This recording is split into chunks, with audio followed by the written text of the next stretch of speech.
Today, I have the pleasure of speaking with Jorge Bassante from Horizon Air Solutions in Houston, Texas. How you doing, Jorge? We're in. How's it going? Good to talk to you. Good. It's almost it's, Awesome. it's almost Christmas. The sun's It shining. I get to meet with a super cool guy and learn surely is. some really great wisdom from you, Jorge. So I'm counting on you to give me some good stuff. Okay. Thank you, sir. Yeah, we finally get to do this, and good to be on your show, and really looking forward to it. Awesome, awesome. So first of all, tell me, Jorge, like how did you decide to get into this field of work? How did you decide to start your own business? What was your motivation?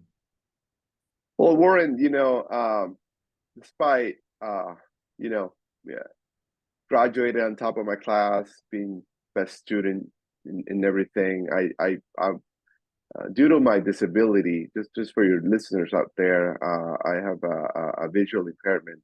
I was born with a condition called macular degeneration, which left me visually impaired since birth. And so, despite just like I said before, being a great student and everything, I found it very challenging to get employed. I was rejected by multiple times by many companies, and I consider myself essentially unemployable at that time. And my uncle, I used to work for a Dallas contractor selling HVAC door to door, and we just happened to be, speaking one afternoon, and I casually mentioned to him. I said, "Hey, what exactly do you do? How do you do it?" And he told me, and I was like, "Hey, if I start a company, would you come and sell for me instead of this other Dallas HVAC contractor?" And he said, "Yeah, I could sell to anybody. It doesn't really matter." And that's how everything started. We started a company about 2 months later with no knowledge of the industry, no contacts, no funding, no nothing. And we've grown the company to, from almost nothing, about $500,000 our first year in sales to almost 3 million this year, and this was close to 9 years ago. That's amazing. Wow. So you took look, clearly you've been through adversity already, trying to, go through go through school, graduate at the top of your class with a visual impairment. That first of all is amazing, but then you overcame this challenge of people, sadly, people not wanting to employ you, and took a lemon and made some lemonade out of it, right? Yeah, well, I'm glad I didn't know what I didn't know at the time, because I would have probably never started a business. I was just like, hey, this is pretty easy to do. What can go wrong? Well, everything can go wrong. It's a lot of stuff that you have to like learn and just like go through, and all the stress and the challenges, and it's almost going to a decade now, but it's certainly worth the journey. And just would tell people out there not to get discouraged, um, and persevere through everything. And because obviously, there is a lot of upside and opportunity, on the other side. If you make it through that first few challenging years, I think that it definitely gets easier after that. But yeah, no, entrepreneurship, it's definitely challenging. It tests your metal, what you're made of. So just you know, uh, a journey worth pursuing, though. After all. That's amazing. So what's your first biggest kind of aha or challenge you faced, and how did you overcome it? Well, I'll say, like, entrepreneurship. I think the first hardest thing for me to figure out was like difference in like between like the difference between branding and marketing. We do a lot of things that we think is marketing, but it's really like branding, really. So when you start this company, you want to get, like, the nice, that you're gonna get, like the nice business cards, the brochures. You want to get the fancy, like office, and you want to get like this and that. In my case, if you're talking about HVAC specifically, you want to, those trucks, you want to wrap them and you want to make sure they look good, and you want to have like the greatest software. Well, all of that is great and everything, but that's not what what I would focus on from the beginning. What really, it really gets everything going at the beginning, and really all the time is really sales. So I would just focus on direct sales, period. Don't worry about any of the stuff. You could be working out of garage. I would just listen to a guy. He's one of the biggest in the industry, Ishmael Valdez, and the guy was making like 1.2 million out of the garage in like a summer, and just basically selling, and that's really the way that you do it. You go directly to the consumer. You knock on doors. You meet them where they are, and you perfect the art of selling. That's really how you grow, and you're able to grow quickly. Most of those other things, like the fancy office and the software and the blah blah blah, that can really come later to direct sales. That's great. Yeah, sales is the engine that really drives everything. And I know many business owners when they start up want to spend money on all the pretty stuff, but the pretty stuff isn't necessarily going to sell you anything. You got to go talk to your potential customers, right? Right. I see so many business owners almost going bankrupt, trying to do these things. Like they hire like really expensive like websites and SEO and blah blah blah. I spent a fortune over SEO. I don't think I got my money back worth yet. It's crazy the amount of money that you're able to spend on Google and not see immediate results. And I didn't realize, obviously, at the time that was more of a branding play, and that longer.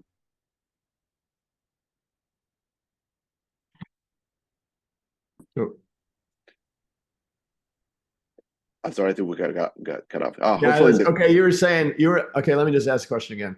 You were talking about branding versus sales and marketing. Talk to me again about, and you just mentioned ways to waste money and how many entrepreneurs end up investing a lot of money in probably the wrong things.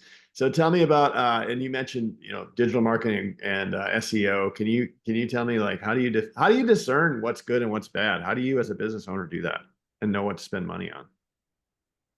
Well, really, at first, I would, like I said before, I would really focus on direct sales. Whether it be going knocking on doors, or just networking, BNI meetings, certainly Chamber of Commerce, referral, calling your friend, just spreading the word out. That's where I would focus heavily.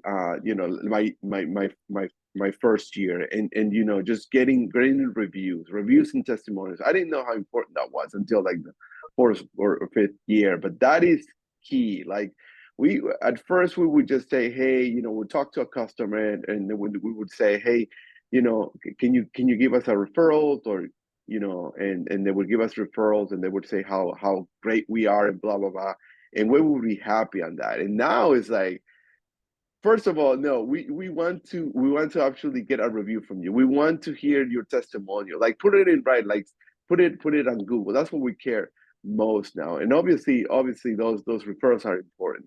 But after you do that, I think in terms of Google, once you have reviews and everything, you have a certain amount of reviews. Like in HVAC specifically, it's about like 150, 200 reviews. Then really you can start focusing on LSA ads, which are local services ads, and you can start doing pay per click, and a little bit of GBP, Google business profile leads, or local leads, as they're called. So once you have sort of that engine going, then you can spend money on Google, and obviously you will get better results, because now Google knows you're legit. You have people talking about you. You have all these testimonials, and you combine that with a little bit of SEO, search engine optimization, you could really blow up your marketing that way, by sort of combining LSA with SEO, but first having generated so much content from your own customers and referrals, which are essentially reviews and testimony. I love it. So first work your circle of influence, grind, go make direct sales, talk to your friends and neighbors and family, and network, network, and network. Then get reviews, and then you can start to do some of the other stuff, correct? That's exactly what I would do if I were to start over.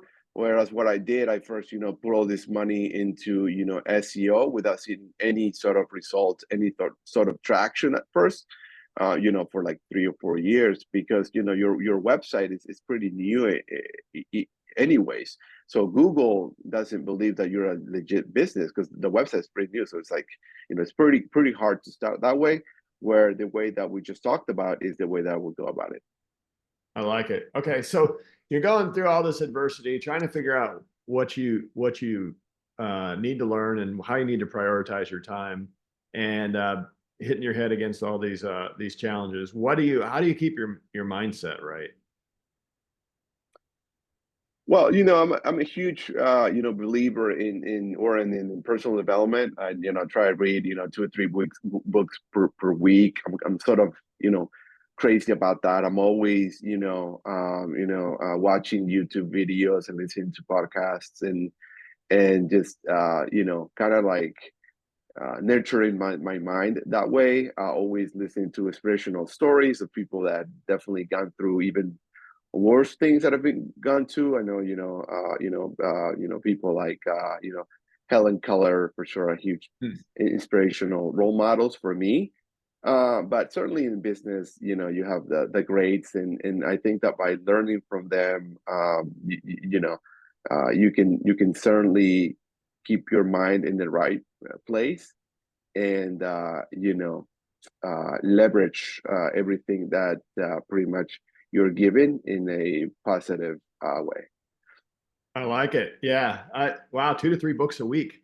That's pretty impressive. Yeah. I'm on the crazy side. I know I'm sort of a follower of Ty Lopez and those people, and he's like he reads a book a day. At least that's what he says. So I'm not gonna lie and say that I do that, but certainly I've been trying to do a couple of books per week for a very, very, very long time. I usually have them both open at the same time, and I just sort of now, where before I would just read them from cover to cover. Now I would just sort of pick whatever is useful and just like kind of scan them and try to, most of it try to apply it. Where the first years were kind of like passive, listening just to or passive reading just to read. Now it's mostly action based, where I go and read something, I apply it like right away. Does this work? Does that work? So I'm always trying out new things, and which drives a lot of my advisors crazy, because they like to have a different, every time we talk to you, or coaches, whatever they say, every time we talk to you, you have a different way or different theory about things. But that's just the name of the game. So that's really how I keep myself sane. I love it. That's awesome. All right. So oh, since we're on books, tell me what's a couple of the best books you've read lately or ever. I don't care either way. Well, Warren, yeah, like I said, so book that changed my life was the book that I listened to 20 years ago. I really recommend it. It kind of, I talk about it all the time. Was the Success Principles by Jack Canfield. Okay. The book really changed my mind in a sense, because like chapter 1 was like, take 100% responsibility for your results. Which and then he goes and says, not 90%, not 95, 99, 100%. And that was revolutionary to me at the time, because usually we would blame other people, and aside of just circumstances that we really don't have control over, like nature, because have an earthquake right now or something like that. The our locus of control, how much we have control over things, is really, for him, is really like a lot. So he's 100% is definitely more than my 100%. So that made me rethink like everything. Like you have more control, or you should take more control or more responsibility than you are currently right now. And so I was like, when I read that, I was like, wow, that's certainly a book that I would recommend. I've tried to apply all those principles. There are many in there. I have not read that book in a very long time. Maybe I should go back to it, but I know that was the book that opened up my mind and opened up, just a lot of you know, ways for me to think about things, um, in a different way. So after that, that was just what got everything started. After that was like I would say, Rich Dad Poor Dad. It's a great book that certainly everybody talks about, but it's really worth reading. I think that he's got great ideas there, great insights. One of them being like, the rich don't work for money; they have money, work for them, and sort of that whole concept there. And from there, you can really, just go down the rabbit hole in like so many ways. But I think that if you start like really, applying those lessons in Rich Dad Poor Dad, I think besides him being sort of a controversial, figure for a lot of the things that he said later, I think that book is a must read. I think most of his ideas are definitely spot on. Yeah, and as I recall, the lessons are, one of the lessons is also just to be smart with your spend and keep your spend down. And if you can keep your spend down, that allows you to leverage your money you are making to make money for you, right? How true is that? Because we really live, a lot of the time we live above our means, and that keep us, we try to keep with the Joneses, and that keep us, in that sort of middle class sort of lifestyle. Yeah. Whereas the rich, and then we can go on to some other books, the Millionaire Next Door, for instance. The rich really, they live below their means, so they invest in assets, where the middle class, they invest in liabilities that they think they're assets. And so that's the huge difference. You're buying all these things that you think are assets, but are not assets, like your Beamer, your Gucci shoes and all that. They're liabilities, whereas the rich is like, no, I'm buying a shoes at Walmart, but I'm buying this rental property here that's going to cash flow, and that's going to appreciate in value, and that's financial freedom. That's beautiful. Yeah, I think I've seen a lot of businesses that they spend above their means as well, and it's like it should be the money you should got to think of it as investing, not as spending, right? Well, Like yeah, that's and really that can be brought to a company as well. Not just to individuals, but companies as well. So I don't want to say that I didn't do this, because I did. At first, when you first start making money as a company, you go and you do all these things, right? And now I'm rich, I can spend on this. Where what you should be doing is, taking all that money and reinvesting back into the company, like hiring more people and investing more in now, into your brand, and now getting a better, software and training for your people, and recruiting and doing more advertising.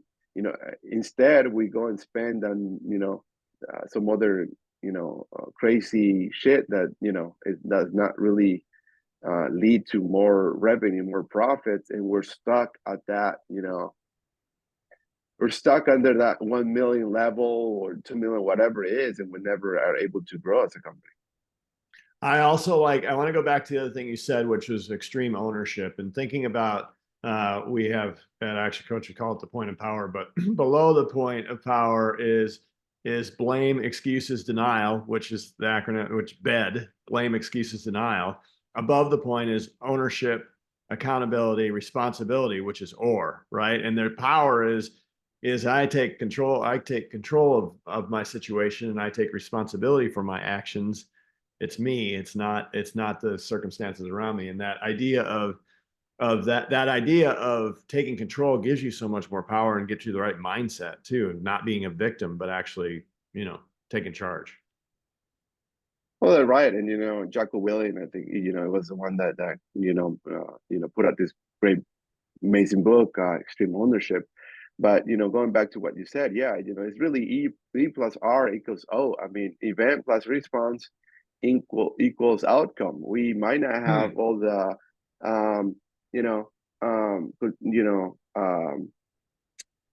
power over the events, and some things do happen to us, but we certainly do have the power to respond. So it doesn't really matter what what kind of cards you were dealt. You always have that sort of ability to respond in a way that gives you the outcome that you're looking for. So under that mindset and context, there's not an excuse for anything, and there's certainly not an excuse for you to achieve what your dream is, what you're aiming for.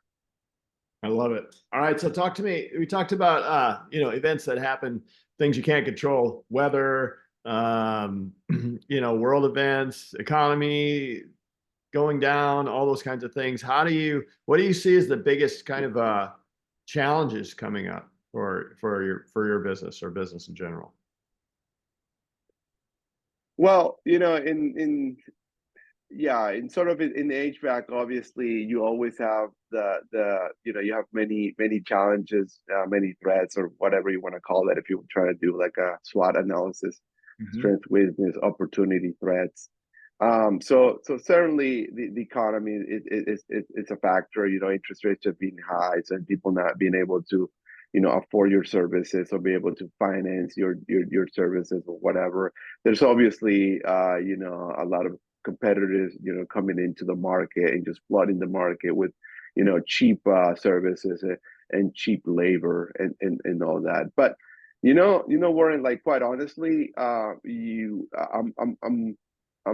under the mindset right now that I really don't want to focus on anything that I cannot control, whatever that may be. So what I can control is what I can spend on investing, training my people. What I can control is how good we become at sales, how good we become at marketing, what how what our software is able to do for us, and investing more money in software. That's really the things that I can control and that I want to focus on. I've heard a lot of people, they say they're not growing, or they've not grown this year or whatever because of this and that. We're certainly growing. We're growing every year, and maybe not at the rate that I would have liked, for sure. We're aiming for much more growth for 2025, and that's really what we're focusing on. Regardless of what comes at us. So that's great. I love it. Control what you can control. What about you mentioned team? So talk to me about your team. How do you motivate them? How do you find the right players? What's your management leadership? So hiring, recruiting, that's always that's a beast to deal with, for sure. I mean, at first, Warren, a lot of the people that we just hired were people that we knew from other people, and they would just sort of come in, do their work, and some of them really, they had a lot of power, or maybe in the sense, like, at first, when you're really small, your employees, unfortunately, they have a lot of leverage over you. They know that if they quit, you're basically screwed. Okay, you're done. So they know that, and they try to play that card on you all the time, and they try to take advantage of that, for their own, whether they want, whether they think they can get away with stuff, whether they want a higher pay, whether whatever they want to do. And I think that's a very, very dangerous place to be, an entrepreneur. I think that the sooner you can get away from that, the better, because that can definitely destroy the culture of the company. So now we have a more stringent process. I mean, we have Zoom calls, we have a really strict interview in person. We have just we go out with our new potential hires and trying to really see if they're a fit for the company. So I take that more seriously now, where before it was just like whoever had a pulse, they could come in and work for Horizon. That has definitely translated into more positive reviews for the company, better culture overall. And it keeps um, people that are coming in happy, because A players, they want to work with A players. B player, C player, an A player doesn't want to work with a B and C player. They tend to go together. So A players want to know that we're hiring other A players, and that keep them motivated always, to be able to perform at the highest level. Yeah, I think that's a great observation. I'll tell you absolutely for sure, over my experience, that is, if you keep somebody around that is a C or a D player, or they have a negative attitude, whatever that is, you could potentially lose your great people, your A players, because they don't want to work with that person. They don't know why you're keeping that person around, and they will leave. You'll lose your great people. The marginal people will never leave. They'll never go away. They're always hanging around. But the great ones are the ones you got to make sure that you work to keep and engage and treat the right way and have a great culture. Yeah, and like great people, they want to know that you're not just offering them a job, you're offering them a career. Like I always try to talk to them and share what the vision is. Where we're trying to be next year, where we're trying to be in 26, what kind of company we want to be in 2027, because they know that there is a growth opportunity, for them as well. Whereas I think B and C players, they really just want a job, and they want to make their hourly and just want to clock in and clock out. And that could definitely stymie your growth. I would focus on these type of people that really want to grow themselves, that also invest in personal development themselves. Like one of my techs right now, he comes one day and talks to me about a lot of Alex Hormozi said this, and this other Gary V said this and that. I'm like, dude, like, great. I mean, I'm glad you listen to all these guys. Like, where do you? Yeah, I hear about them all the time when I'm driving on the truck and going to customers. I'm like, oh, that's great. And so that's really the kind of people that you wanna have in your company.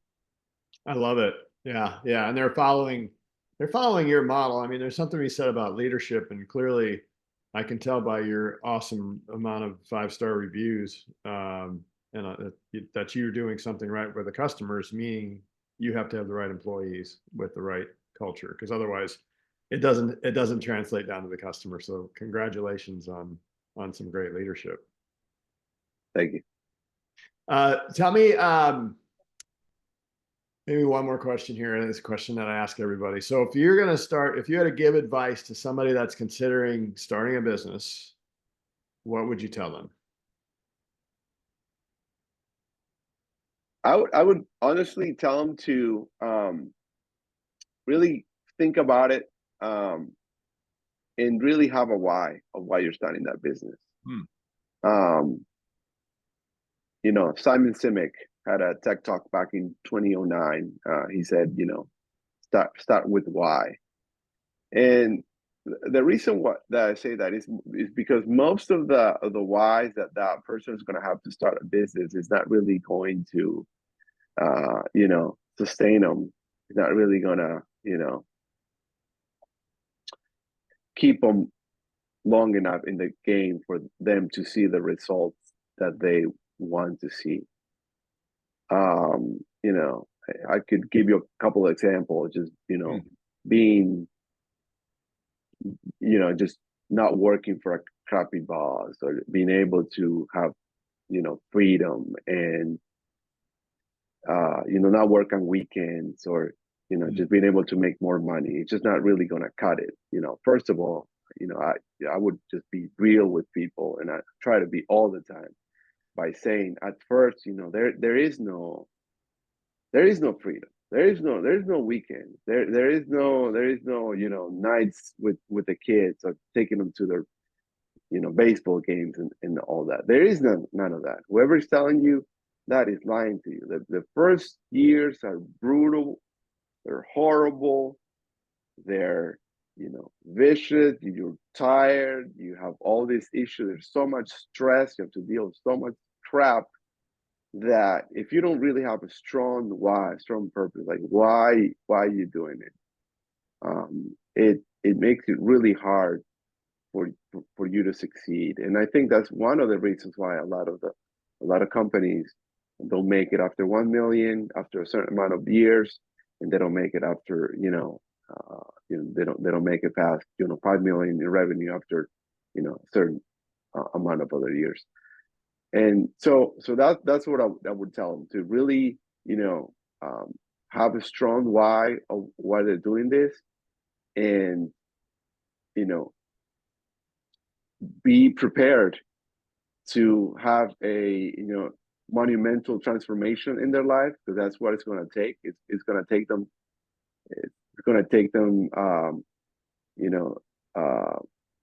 going to take for them to really develop personally, professionally, spiritually. It's going to take all of them for them to really succeed. That's great. I love it.